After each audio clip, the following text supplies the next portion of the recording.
know. I'm like, I talk in front of people every day, but now I have to talk into this mic and on.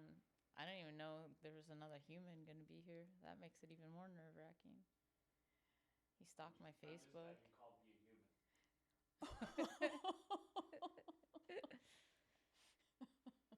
What are we supposed to call you? Well, humans get it. Yeah. Yeah. Care Bear? Light being? I'm already recording. Oh. This is how I Is this how you? Okay, Is this how you edit it out? That's great. Is this how you get the clips to put on Instagram that people, do those real? I don't know. Yeah. Oh, I'm sure we'll do some sort of reel of something great. How's my hair look? I'm lacking products, so it has this new look going on. got the natural look. natural salt and pepper. Yeah. Yeah. It's the way to go, It is. right? It's the way to go. Does he have it too? No? Why did you look over me? I don't know. The salt and pepper? I don't know who's the oldest here. Steffi, me? I know I'm not older than Steffi. It's me. But... I'm the grandma. I need the walker. Yeah. Yeah. Who's older, me or this guy? I'm 50. Yeah. Oh, he okay. just turned 50. Yesterday. Okay, so I'm the baby here. Saturday. He doesn't know when he turned. I'm so old I forgot. Understandable. I feel young at 43 here. You are. Yeah, so young. Oh, all right. Well,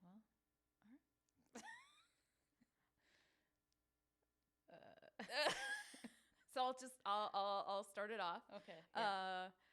So as you know, creating this podcast and the title, at least for now, is My Favorite Life. And what does creating My Favorite Life mean to you? I would say, right now it's finding that balance between work, doing what I love in like triathlons or working out, and then also having the time to explore, which I haven't necessarily gotten a lot of that time, but that's what I hope to eventually be able to, take those vacations, explore, maybe use my experience with whether it's triathlon or whatever to be able to explore a little bit more into that realm. I think that's that life balance that I haven't had for a while, and I think I need that. Don't we all? Don't we all? For sure. So what are you finding that is really lighting you up within your coaching? And because I've known you as an athlete, as a coach, as a advocate for women's health. Yeah. What are the things that are truly lighting me up? Light me up. I mean, it is like there are times, like I coach every day but it's not necessarily the coaching or the CrossFit or the workout anymore. It's the people and getting to see and interact with them. Like I kind of had a realization today. We had a member that is moving away that I've known for 7 years, and he sent me a text and said something like it's never ever been like the workout. It's the community and it's the people. So learning that it's not coaching the workout. The workout will be whatever. People will come. They'll do the workout. It's remembering, the connection between the people that keeps coming back to me. And that's where like I want to take my coaching is, be able to help people beyond maybe the walls of the gym with that. And, being an athlete as well, like that's my escape from reality a little bit, which I know you do as well. Yeah. But maybe a little bit. Maybe Good for mental health. Yeah. But having that goal and striving towards something gets me out of bed every day. Kind of without that. Not to say that if I didn't have a goal, I wouldn't get out of bed. But your dogs would get you out of bed. Yeah, it gives me purpose every day besides the coaching, something for myself. Because without that, I'm always helping other people, which is a trait that I take on as an Enneagram 2 or however you want to say it. But I thrive in helping others. And so the triathlon or whatever I'm doing for myself is, I need that away from the constant always helping others. So So talk more about the Ironman triathlete because when I first met you, you were a CrossFit athlete. And it's been what in the last year and a half? I don't year the basically. The The switch. switch. What promoted it? What prompted the turn? I think the biggest, I've been an athlete my whole life and I've tried a whole bunch of things. From being like a basketball in college, basketball player, like as my identity throughout just growing up. And then, moving to Colorado, I found women's semi-pro football, American football. For those of you out there, like throwing the football, pigskin, not soccer. I never grew up playing soccer, but I found that. I found MMA. I did a little stint in that. I don't know. We'll come back to that one. Well, you can come back to that one. And then when I found CrossFit, it was kind of like, the competitive side of CrossFit back in 2011, 2012, I believe, is when I actually started. It was that kind of drew me to CrossFit and the competitive. And then back in 2012, like right out of the gate, like I was competitive. Was almost like on the team in Colorado, like for the first year of regionals. Like I was considered as an alternate, and I moved to Des Moines. Found CrossFit 8035. I had the connection, with Luke. And whatnot. And then immediately too, they were super competitive. So got into that. And then it just got to the point where CrossFit, the competitive side of it got to be almost unreachable, if that makes sense. Like people that might not know CrossFit, I don't want to say that it's tainted a little bit with performance enhancing drugs, but it could be. And some other things. It just got to the point where like I couldn't be competitive in it anymore. Not to say that I didn't love it, but it also started to wear me down. Being competitive in CrossFit for several years, it kind of wore down the body, and I just didn't find it challenging anymore from that aspect. I love to coach it, and I still love to coach it, but it didn't challenge me anymore. And so doing the triathlon, I think that was something that I have ran my whole life. I can ride a bike. I had never really rode a bike competitively. I grew up swimming, like not competitively, but I could swim. And then, Amy Hill from the gym had done a couple of them, and, she had mentioned it, and I was just like, hey, why not? So I went and dove right in, went for a half Ironman. I don't like to take things small. And it was kind of that new goal. It kind of lit a fire under me, gave me new life from there. So that kind of started it all. And now it's just like, okay, what's next? Now the full Ironman is next, and then from there, who knows? But that's my ultimate goal. Maybe make it to Kona. That'd be fun. Nice. Maybe just for the vacation aspect of it, but and riding all the hills. yeah, who doesn't want to run a marathon in Kona? I don't know. You ran in Hawaii? I ran Yeah. in Hawaii Yeah. last December. Yeah, Yeah. in Honolulu. Yeah. Which is A little different? I don't know. a little industrial. Like I saw the ocean a few times. Oh, okay. Yeah. Kona's like But, right on yeah, the edge, but yeah. So it's the ultimate. Everybody talks about Ironman in Kona, so it is also in Nice, Italy, as well. These days is another. So I don't know. People say Kona just has that mystique to it, so everybody wants to go to Kona, but we'll see. Why not both? There's also a half Ironman too. I may be better at that. We'll see. The full Ironman could be, I do it and be like, okay, I'd rather stick with halves, or the full is that challenge that will keep pushing me. Mm-hmm. We'll see. No ultras for me though. No. I don't know if I can handle that. You don't want to be moving for 14, 30 Whoa, hours. no. Well, in a full Ironman, you'll be moving for 12-ish. yeah. The goal is 12 and under. Just I think I'll just different- speak that into existence. My goal is 12 or under for the full. We'll see. different movements, Yeah, as different opposed to movement. one movement the entire time. Yes, exactly. Less pounding on my old joints. Yeah, you're so old. Well, it's relative at this point.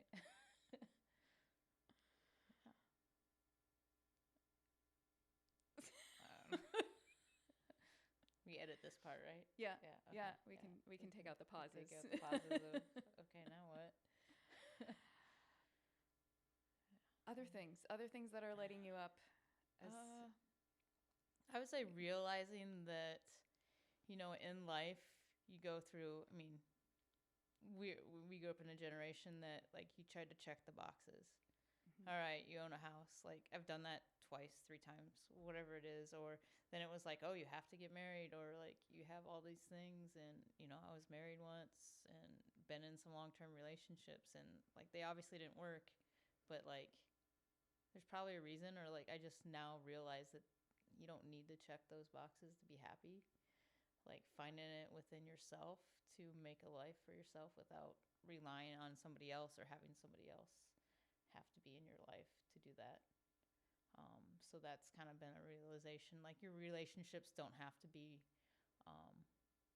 with a partner. It can be, amongst, like I said, the community of CrossFit, or it's my friends, or it's, family, whatever it may be. It's, learning that that's what, life is all about. It's not about checking the boxes anymore. The social norms are out the window for sure. And getting other people to realize that too, which I think, society is changing, but it's still going to be a battle because people still are like, oh, when are you going to date again? Or when are you going to do this? Like, I have no desire. Like, I'm happy, like, being by myself or with my 3 dogs most of the time. and your adopted dog, and Yeah, like, yeah, all my friends' dogs or whatever it may be. Yeah, being around that and being the person that maybe people can call on, it lights me up as well. So, yeah, that's so community plays a pretty large role in. yeah. People would say I'm an introvert. I mean, I can be. Like, I spend a lot of time in social atmospheres at the gym or whatever, but that definitely does bring me joy of being around people that I want to be around, I guess. There's obviously those situations that I don't want to be in. Like, I'm not going to be the one to be like, yes, I want to go to the bar amongst a whole bunch of people. No. I mean, if my friends are with me, maybe, but still, no. Like, that's not my favorite social situation. But being in the gym or around, I've found that I'm starting to learn that the triathlon community as well is a fairly, just like the running community, like everybody supports everybody. So being in those supportive environments, for sure. Because I've played in sports where, it's super competitive, and people, even in CrossFit, it was super competitive, and not necessarily like you're supporting one another, but deep down you're like trying to one up. Yeah, you're trying to one up everybody, and I don't necessarily like that anymore. Like, I don't want to one up. I want to be able to, support, other women or whatever it may be, my other friends and what they're doing, as well, and not have to be like, oh, I'm trying to one up you. Like, that's not my mindset anymore. It used to be. I mean, because you didn't know any better. You're just trying to. You think that if you're gonna one up somebody, it's gonna get you somewhere else, and it's really not. By yourself. Yeah, you're always by yourself. So yeah, that was too one thing about the competitive CrossFit side of it. It did get, it was very cutthroat for a time being, and that kind of took the fun out of it a little bit, from that aspect. But coming back to the roots of CrossFit or whatever it may be, it is the community that always brings you back. I mean, I still have the community in Colorado that I started at. Like, I still talk to those people. If I go back, like, they welcome me with open arms or whatever. So, like, I know that'll always be there. So, yeah. So I know you've shifted a little bit of your coaching because your 9 a.m. crew is your favorite, of course. Obviously. But towards women and women in fitness, and how I know we've talked about it, maybe not at length, but a little bit of like working with our hormones and how that's going to play out in the fitness world. I don't know if you want to speak to that at any length. Yeah, I mean, there's definitely a lot of untapped. I mean, people are, on social media. I'm not the type to go on. I've yet to figure out the whole social media thing and influencer type thing, but you do have those people out there that are starting to now talk about it, which it needs to be talked about. There's lack of research in anything, but coming from experience, like feeling what it's like to age a little bit as a female, knowing, what you have told me or what other of my friends at my age are like starting to feel. Like I feel like it's a big untapped area that we can definitely tap into and make women, empower them to like lift some weights and start working out or listen to their bodies just a little bit more, instead of, when we grew up and watched our parents like diet culture and I don't know. I don't even know the aerobics. I don't even know. Fonda. Jane Fonda, Tae Bo. I mean, I did Tae Bo in my basement. The things like that you're just like, man, like they never. I mean, I didn't lift weights till I was going out, like gonna be a freshman in college, till it was even like, oh hey, you should probably start lifting weights. And then once I started, I never looked back. But yeah, like women still to this, like even our age, some of them are just scared to lift heavy, lift at all. They just want to do cardio, which is fine. Like you have to, like we're talking like that's all we do, but we also lift weights, lift heavy, listen to our bodies, nutrition. You still have women, even men, that won't eat, are afraid to eat, afraid of gaining weight or whatever it may be, because that's just what culture has told us, the media has told us since we were, little, the 80s, 70s for you. But yeah, I remember in the 80s and 90s, it was, just a craze. Like, that's all you knew. Yeah, I think in high school, for lunch, I would have a Clearly Canadian and maybe a cookie. So, Yeah. Good diet plan going. I mean, yeah, in college, I sugar. started in college like a freshman. Once I stopped playing basketball, so it would be like I was going to be a junior. Was playing basketball at Buena Vista. And so, like, up until then, I never really had to worry about weight or anything because I was active. And then I stopped playing basketball. And then I was like, oh my God, what am I going to do now? And that's when I took on like fitness. And then, like I changed my major slightly from like athletic training, sports administration to like the exercise science field. And I started to get into that. But then I start reading, Muscle and Fitness.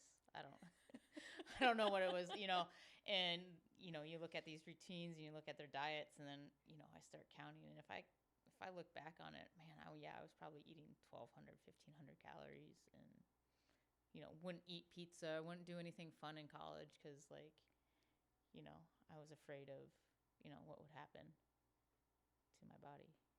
But yeah, now you look back on it, like, man, what was I doing to myself? But it's all we knew. But now it's I eat to perform, or have to fuel my body.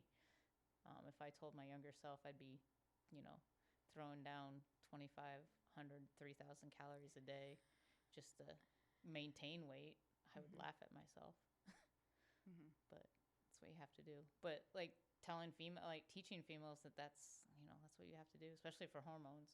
Because the less you eat, the more it messes with that, and the more like they just want to try to out exercise everything, and then that's when it starts to play a role. But then it's the super high intensity all the time and not listening to their bodies as well. I want to teach people that it's okay to still move and be a little lower intensity and not have to, you're still getting the benefits of exercise. So there's a big market, or just even just from an education standpoint of any, whether it's like triathlon coaching or it's CrossFit or whatever it may be. Like, women need the guidance. They just don't know. And you do personal training as well, so that's another Yeah. avenue in of if they're open to it. Yeah, they're open to it, which, most people are. Most people have learned that I do know what I'm talking about most of the time. Whether or not they want to listen to me, they eventually are like, "Oh yeah, I think Abby was right. Abby was right." Yeah, but I'm also like a big data and research nerd, so I love that type of stuff. So so I know like when something is on social media, I'm like, it's not necessarily like people are telling females like you have to do this, this, and this when you're in perimenopause or menopause. Not necessarily. It's just more listening to your body. Like you can still do cardio, you can still do all this other stuff, but if anything, you do have to start lifting weights. If anything, like that's number one, like lift weights. From there, you can build in, like the cardio hasn't killed us yet. We're still going strong. Yeah. So that's not necessarily, I mean, you will hear some people say like, stop doing zone 2 cardio and all this cardio if you're in perimenopause or menopause. That they're just, I don't know, it's, clickbait or whatever they call it a little bit. There's not enough research out there to state that. So I'm a big researcher. Yeah, you got to research it, which is good. Yeah, like, I mean, let's most break people, the stigma. Let's make this work more accessible, more welcoming, more inclusive.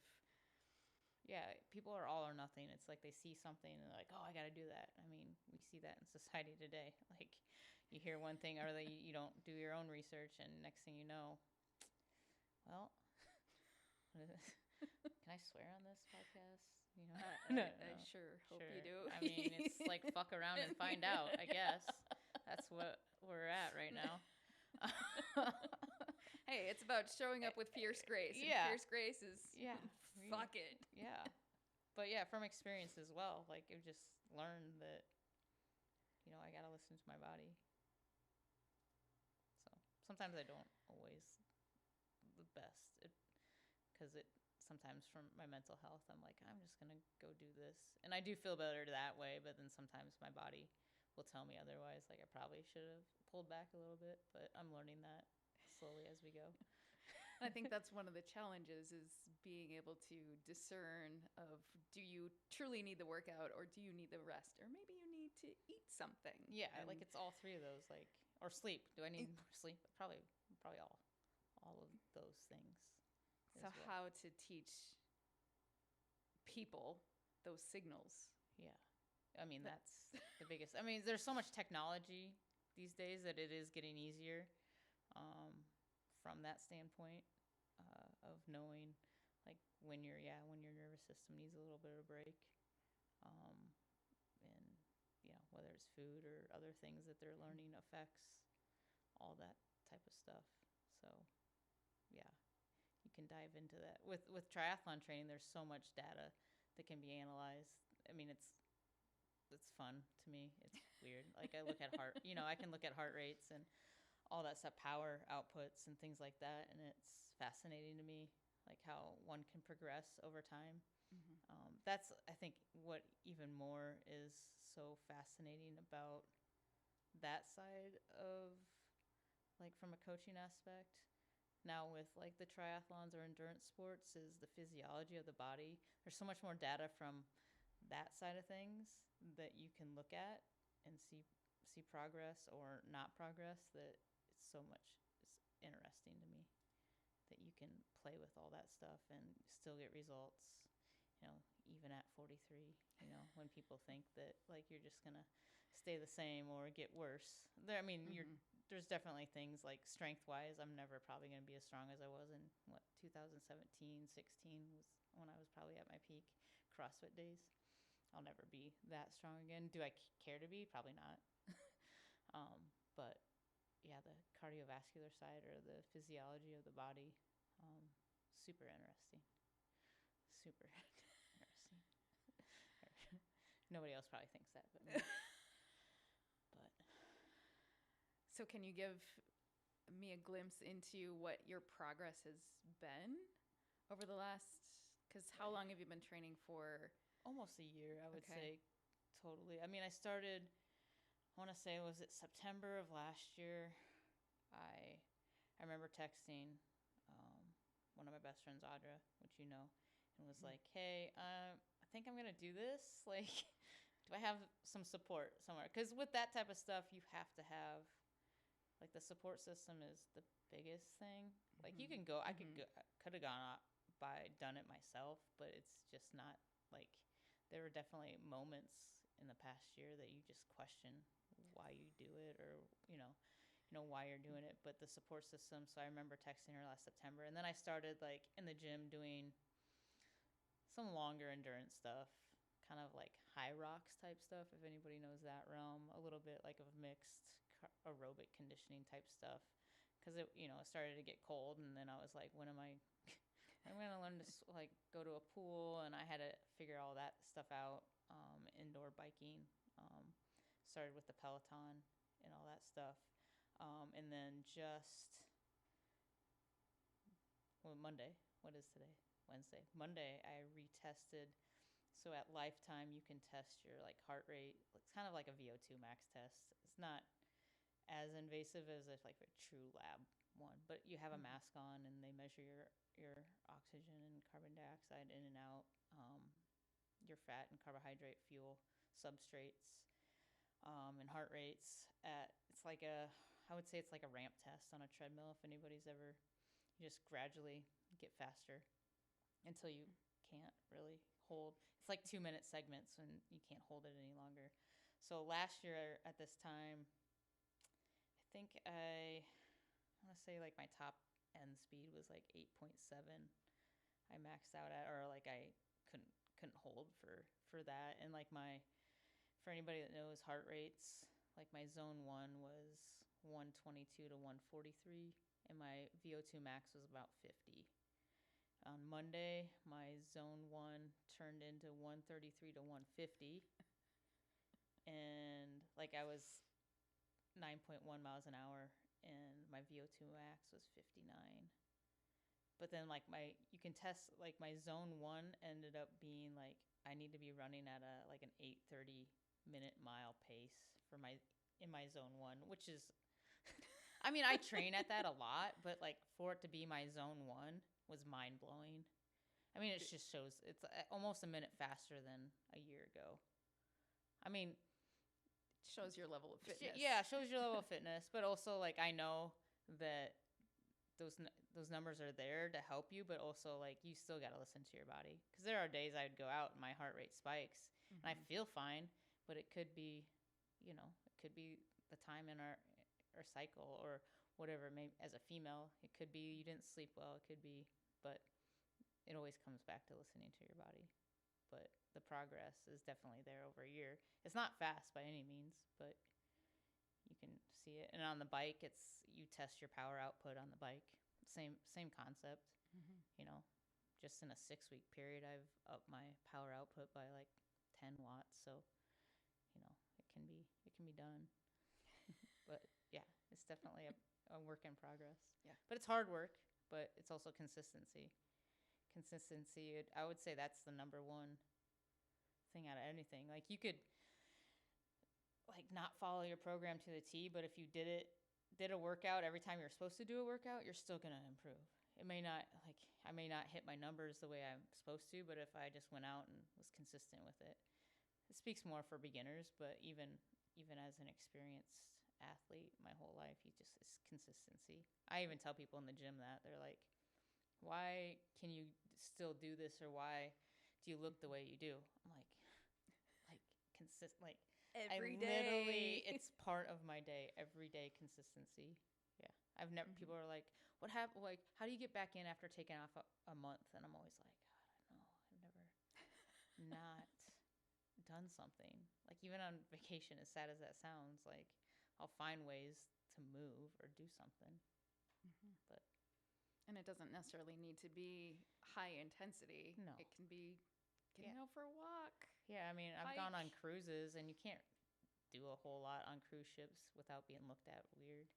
Um, but yeah, I've just gone back to like a normal, like just regular lifting for a while, or I took a spin class or did something different that I don't normally do. And you're still moving, still getting some movement in. But Doing yeah, your yoga.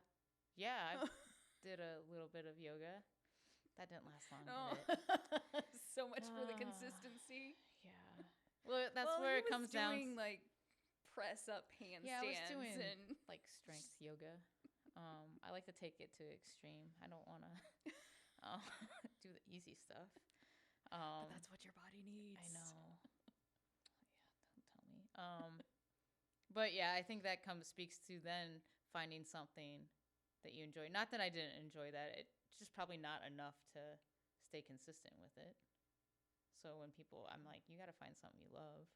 Otherwise, you're not going to be consistent with it. If you just show up every day and I hate this, I mean, eventually you're going to not show up.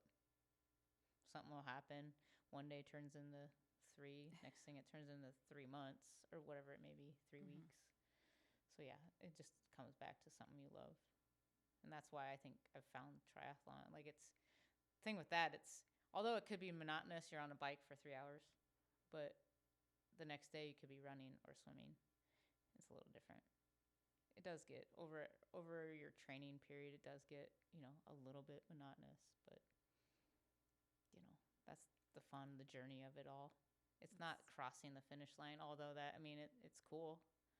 But like I look back on it and that was like one moment in time, but the 6 months leading up to the race is actually what's fun, or what's the journey part of it, and you learn so much about yourself. It's the discipline. Yeah. And then the discipline that creates this mental container and this fortitude and this perseverance and all of those God, I other learned words. so much about myself. I mean, in you the got- last few years, I've done, some inner work.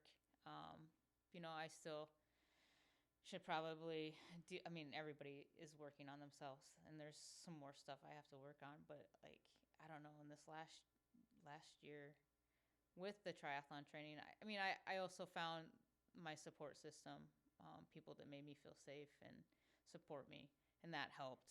But people that would, call me out on my shit too. Like, that's the biggest thing. If you don't have people that are gonna call you out on your shit, you're not gonna know if you're growing or not. But just being self-aware of everything.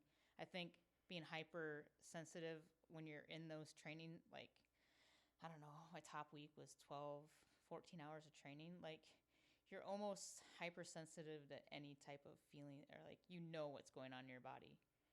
And I knew when an anxiety attack was coming, or like something was not right, and being aware. Now I kind of know. I still have a couple moments here and there that I don't realize something's coming on, but for the most part now I'm just so much more aware of moods or whatever it may be. And that could be too more of like you going back to the women's health thing. Like, I'm just more aware of something's going on. We don't exactly know, but we're working through it. But yeah, this past 6 months or a year has been definitely eye-opening. From there, discovered so much about myself, but I discovered I also need that structure. I need a goal to work towards, to just be happier, have some success. That's what I'm doing. Are there other techniques, tools that you've kind of embraced other than the routine of it all? Are there other, whether it's community, is it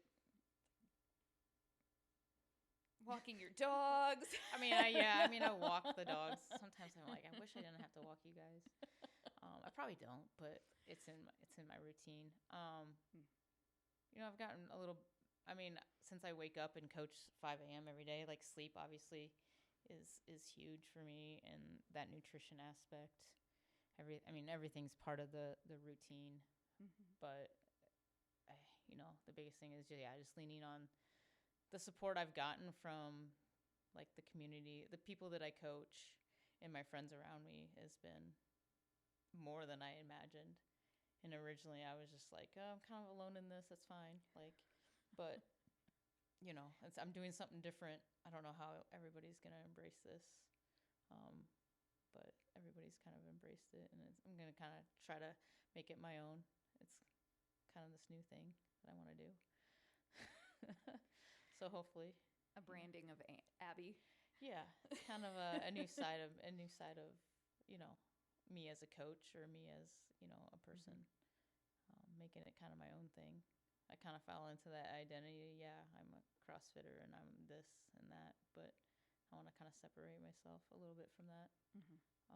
And just as a coach in general, I don't have to specify what I'm coaching anybody, because again, it comes back, it's not about the workout.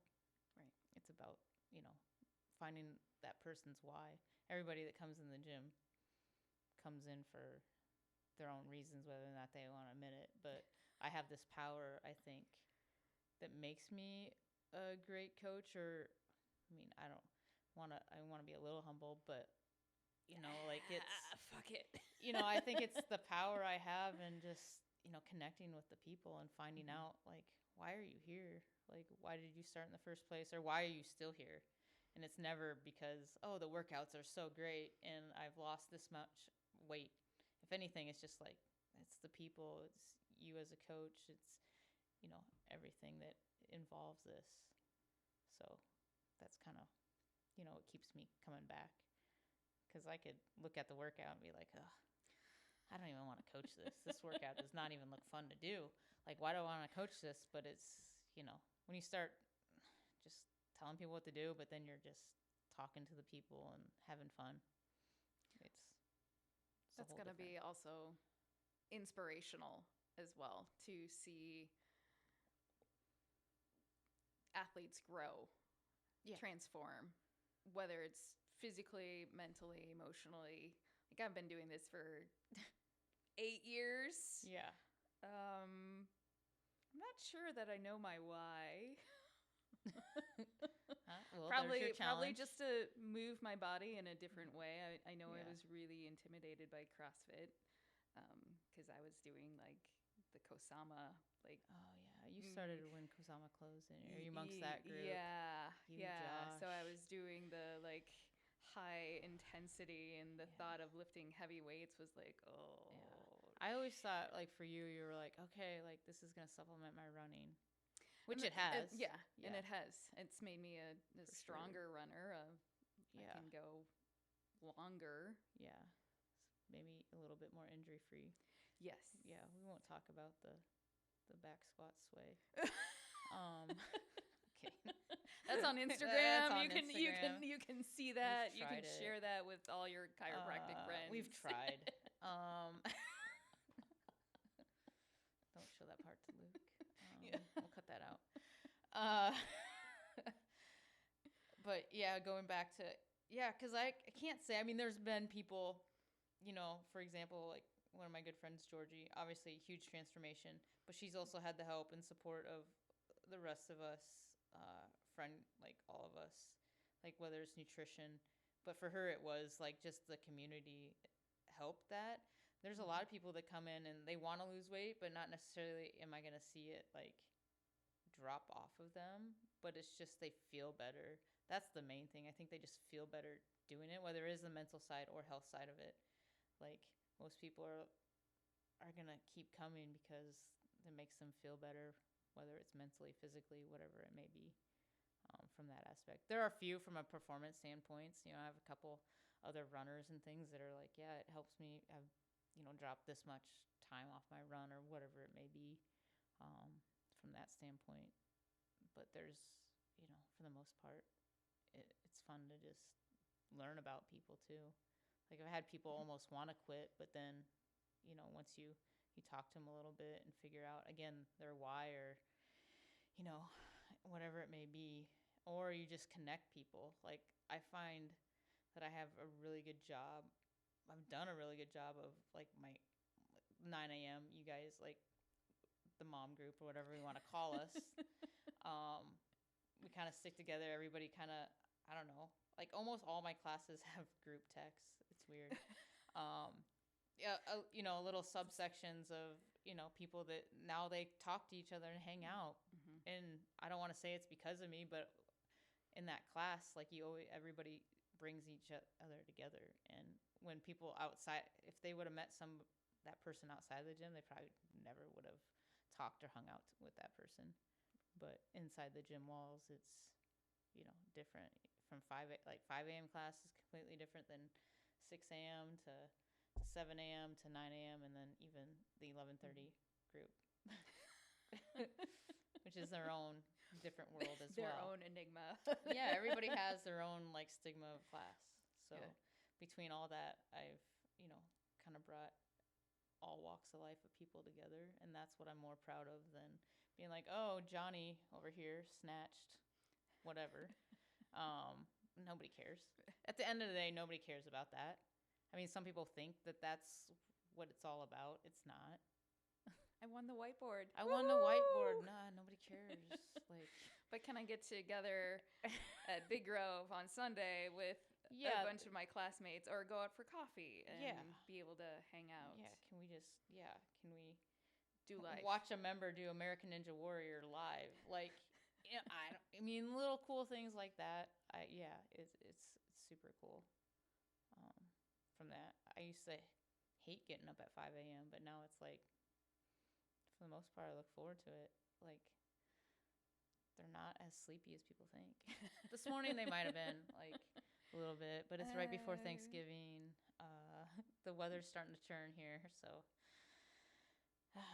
yeah, we'll get through it. And it's a Wednesday. It's a Wednesday. It is a Wednesday. Yeah, we're almost. Yeah. Well, yeah, for sure.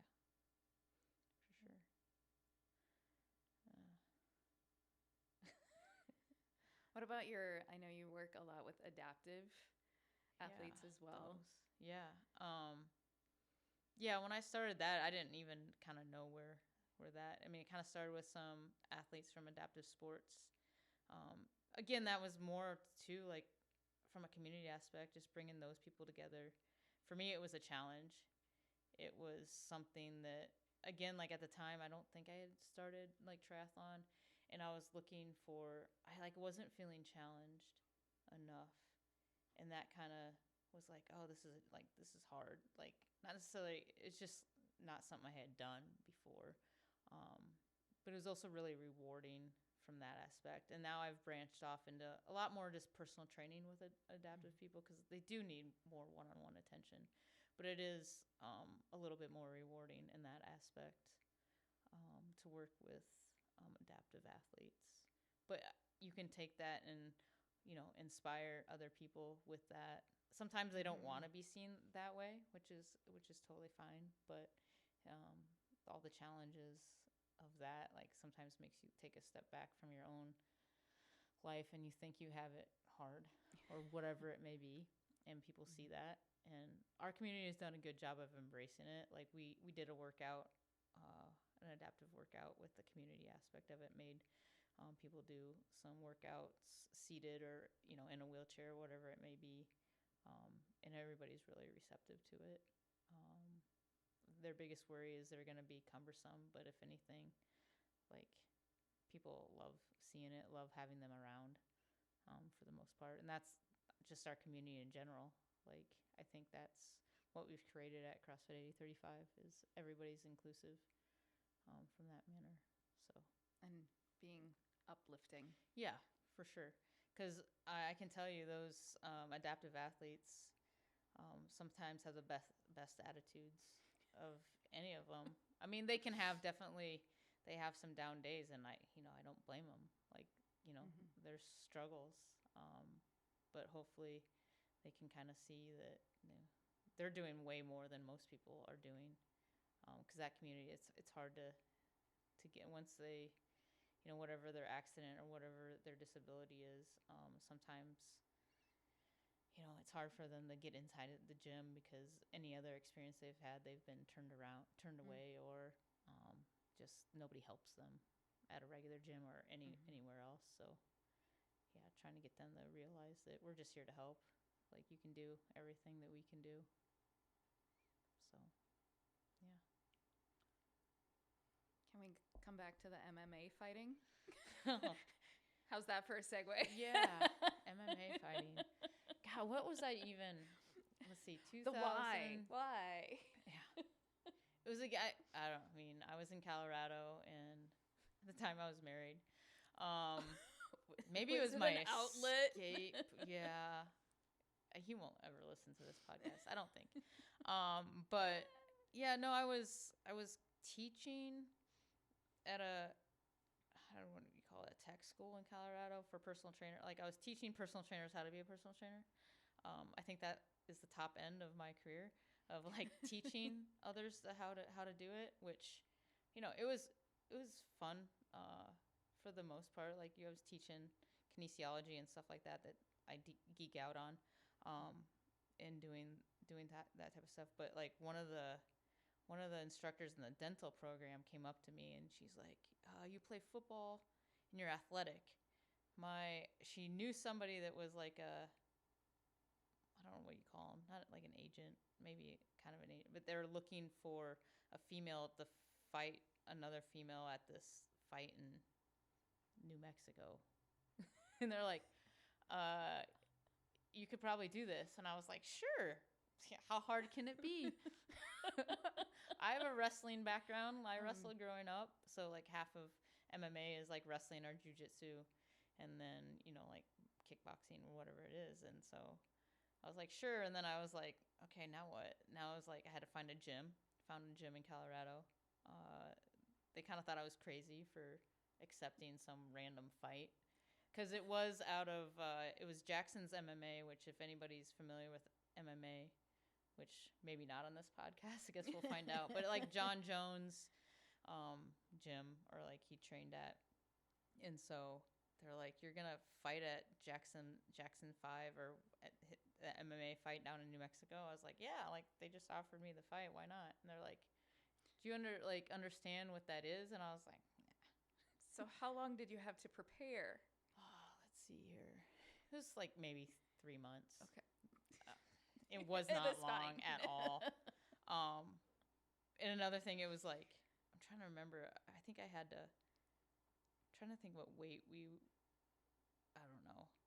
But I was definitely not, the girl I fought cut down to like 120, 115 maybe, but maybe walked around at like 140. Here, I think I had to I think it was a 125 fight. And I tried to gain weight for it, and I couldn't. What are you, like 115 soaking wet? Yeah. I mean, and I started CrossFit, so like I had leaned out a little bit. So I didn't have much to like, I think I weighed in at like maybe 120, maybe. I can't even remember. But yeah. But I mean, she tapped me out. She armbarred me late second or third round, which after the fact, she came up to me and was like, "Wow, I did not," because they like to. I found out later that they like to get fighters for like against their fighters that like they know it's going to be an easy win for their person or promotion. So they were like, "Oh, we really just thought it was going to be like." I was like, "Oh, I don't know if you know me, but I'm not going to just back down." Honey badger. Yeah. And so I did that, and I was like, "Oh, this." It was still fairly new from the female perspective, and I was like, "Well, maybe I can, make a name for myself in this." And I did it for a few more months. Had a couple more, like, the thing with that too back then with the fighting, like you'd get like maybe a fight scheduled, and then somebody would back out, like from a female perspective. Then I finally got another one in Oklahoma, and then they wanted it to be a pro fight. So I was like, "Sure, I'll turn pro, get paid to do this." I mean, I didn't know anything. It was like they'll pay you like $300 to show up, $600 if you win, and you get travel and hotel paid for. But when you look back on it, you're like, I paid 6 or 8 months of training at the gym I was at. So really, you're not breaking even whatsoever. But in this fight, the girl. We went to the center of the ring to like shake hands, and she didn't shake my hand. She went right in and punched me right in the face. Immediate bloody nose, but like I had her in a choke, like a rear naked, but there was so much blood that it was like we were slipping around and stuff, and so the ref had to call the fight because of blood. And I think that's when I kind of realized maybe this wasn't probably the best avenue. Not your calling. Probably not my calling. It was fun. Like, I learned some self-defense, so I'm never gonna like feel like I can't defend myself or, you know, have that confidence. But my parents also were like, did not even want to hear about it. They're like, you know how much money we paid for your teeth? I'm like, did insurance pay for that? No. How's that work? No, but yeah. But then like women's football was kind of like my next calling for sure. I love that. Helped start a team in Colorado and played here for a year. Did I play a year? 2 years. Here in Des Moines, yeah, before concussions took me out. So And then did you coach? Or you I training? I trained the team for a bit. Yeah. Coaching would be, yeah, I don't know. That's a tough one too. It was just so much time. It was more a time commitment thing at that point. I loved it, but also like, you know, didn't necessarily have the time to put the effort that I would want. I don't like to do something if I can't put the time into it. Yeah. So, yeah, I kind of stepped away from that a little bit. More for health reasons, obviously. Getting a few more concussions probably wasn't the best thing for me. Wasn't another box you wanted to check. Yeah. No, I had done, 10 plus years of playing football. And in Colorado, we did quite a number of things. So I felt like, I helped pave the way there in Colorado a little bit. That team still exists. And I want to say it's, because we helped start it.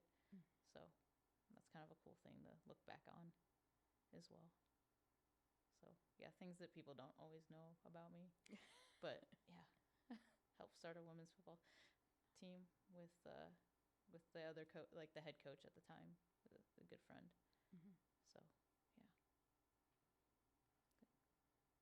So what's next? What's next? I mean, keep training. Yeah, I keep mean, coaching. I obviously have a full Ironman on the books and a half Ironman this next year. I mean, ultimately, like I do see myself expanding in the coaching world into that triathlon coaching aspect of it, because it is, like I said, I love the programming. Like the programming of CrossFit, programming of anything is like the part where I can dive into and it's fun. And you excel at it. And I excel at it. So the programming aspect of triathlon or endurance sports is even, like I said, it comes down to so much more data that you can put into that. Like programming for CrossFit, it's like, you take a look at things and is everything spread out, body parts, energy systems. With endurance sports, like there's so much to take into account. It's so fun to like sit back and, my people want to ask, like last year for my half, I can't say like, so, my good friend Audra sat down and kind of mapped out the training for me from there. And like, I learned so much from that. She was pretty much spot on. Like, I don't know how much research she did. This is just what she loves to do. But doing that and her holding me accountable. But I was the one that would look at, for the most part, every workout I'd look at my data and just try to analyze, okay, where, I'd make adjustments to workouts here and there, pass it by her, like, hey, this is what I think we should be doing or whatever. So like now going into this next full season, like I'm going to take on, for the most part, my whole training. I'll have some eyes on it or whatever, or some accountability to make sure I'm not doing anything super stupid. But for the most part, I want to start training some other people just to see, if what I'm doing is, right. I mean, I did the half Ironman in, 5 hours and 36 minutes, which people say is like for your first is pretty good. So I want to say like the path I was on was definitely the right path. So everybody's completely different, but that's the part too that's fun about endurance athletes are coaching that, because there's so much that can go into it. So I'm hoping to get into that realm a little bit. A lot of that stuff can be online too, which I feel like is the next, like this whole industry in general is, if you want to be sustainable, like past like, I don't know, retirement age, like I don't know if I'm what's retirement. I mean, I'm not going to be able to like coach CrossFit till I'm 80, but you know, you could coach somebody through a triathlon just by giving them workouts and talking them through things that, again, it's going to come back down to, you know, you might just have to talk to somebody and ask them their why and get them through it, because it is a long process. But completing things like Ironmans and things, there's so much more, I don't know, it's such a bigger goal for people than, you know, not necessarily that CrossFit doesn't have those, but they're just, you know, everybody's there. Usually most people are there just to stay healthy, like I said, stay healthy and things, but to get somebody through a bigger goal it's just, I think that's going to be my next thing to do. So we'll see, fingers crossed. May have some opportunities soon. In the next hour or so. The next hour or so, we'll see. We'll speak that into existence too. Yeah, for sure. Let's do that. So yeah, I think that's where I want to go with things for now. Awesome. Yeah. I don't know. Do you have anything else? I don't know. This is all about you. This is all mean, about you. Yeah, I don't know. Like I think I've covered a lot of it. Yeah. Yeah. That's me. And what lights you up? Yeah, And I mean, what's also sustainable? Yeah. Finding those things as well. Yeah, for sure. Fills your soul, your Yeah. heart. Yeah, I don't do this to make millions, obviously. So, but you know, in the future, it'd be nice to, you know, be comfortable and do something I enjoy, but also have the time to myself and do the things I enjoy and train as well. So, yeah, keep coaching. We'll keep showing up. Yeah, that's the biggest thing. You got to show up, even if you don't want to. I promise you, when you're done with whatever you're doing, you'll feel better about yourself. Always. Yeah. Showing up, whatever capacity you're at. Yeah. Or in. Yeah, it's just showing up. Yeah. Yep. And knowing that there's always community around that will support you. Yeah. And for me, that's something that I keep working with, like leaning in, leaning on. And yeah, sometimes it's that hard to be like, oh, I don't want to burden somebody. But if they're the right people, it's not a burden to them. It's just they'll listen and do what they can to help you through it, which we've both found in that community. Yeah. Yeah. And the doors keep opening.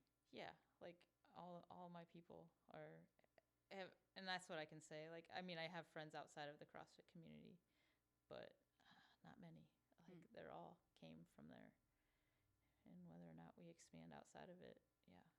But yeah, it doesn't always have to, you know, a lot of my friendships stayed within the gym for a while, and then you've learned to outside of the gym, inside the gym, we're you know, we're workout buddies, or I'm coach, they're athlete, but outside of that, it's so much deeper, which I never thought was possible. So, but yeah.